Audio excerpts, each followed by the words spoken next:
Good morning all of you. बच्चों, हम आज पाठ पढ़ रहे हैं घर की याद, जिसके कवि हैं भवानी प्रसाद मिश्र जी। कविता के माध्यम से वो अपने घर को याद कर रहे हैं।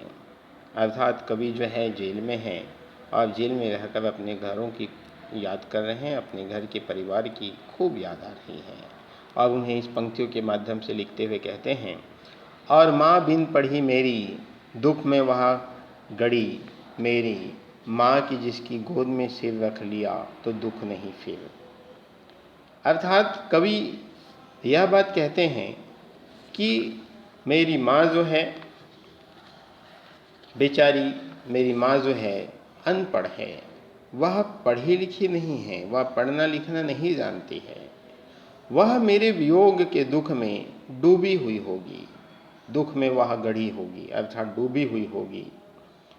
माँ की जिसकी गोद में सिर रख लिया तो दुख नहीं फिर। अर्थात कवि यह बात कहते हैं कि वह माँ जो है इतनी ममतामयी है कि यदि मैं उसकी गोद में एक बार सिर रख लूँ तो फिर कोई दुख जो है मेरे पास नहीं भटक सकता है।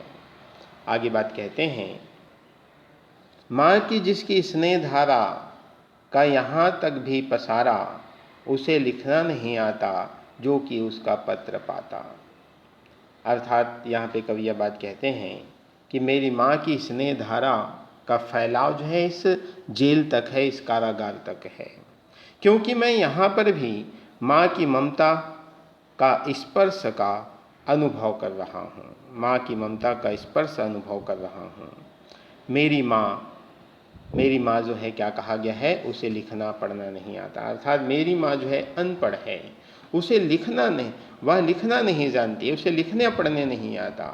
नहीं तो जो कि उसका पत्र पाता, नहीं तो मुझे पत्र वह अवश्य लिखती। मैं जानता हूँ वे मेरे बिना नहीं रह सकती है।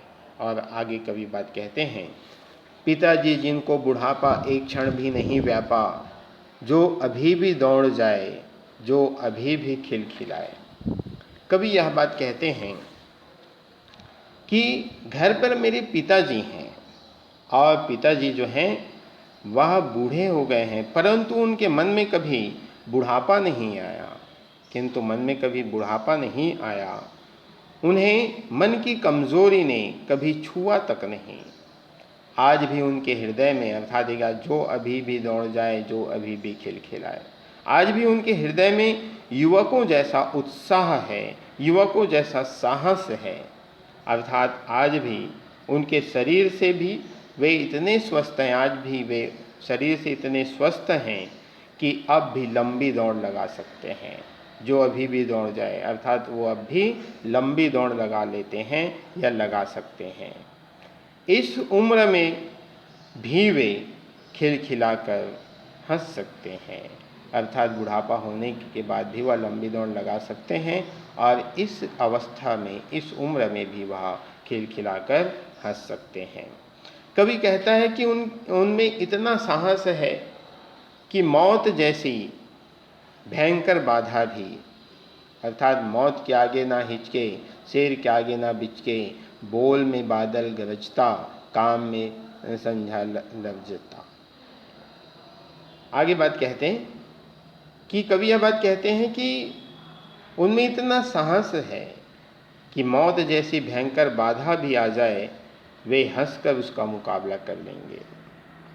और आगे बात कहते हैं, उसको किसी प्रकार से भय नहीं है, किसी प्रकार का डर नहीं है।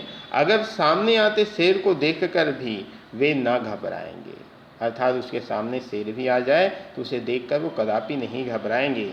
आज भी उनके आवाज़ में, बोल में बादल गरजता, आज भी उनके आवाज़ में दूर दूर तक बादल की गरज के समान उनकी आवाज़ जो है गूंज उठती है। आज भी उनका आवाज़ जो है कड़क है, ऐसा कह सकते हो, ठीक है। आज भी उनकी आवाज़ जो है कड़क है, अर्थात दूर दूर तक बादल की गरज के समान उनकी आवाज़ जो है सुनाई पड़ती है। जिस समय वे काम करने लगते हैं तो उनमें आंधी तूफान जैसी स्फूर्ति और गति आ जाती है। काम में झंझा लर्जता, अर्थात जिस समय वह काम में लगते हैं या काम करने लगते हैं तो उनमें आंधी तूफान जैसी स्फूर्ति और उत्साह आ जाती है। वास्तव में कवि जो है यहाँ इस पंक्तियों के माध्यम से अपनी माँ और अपने पिता का चरित्रों का वर्णन करते हुए यह बात कहते हैं। तो बच्चों, आज के लिए इतना ही। धन्यवाद।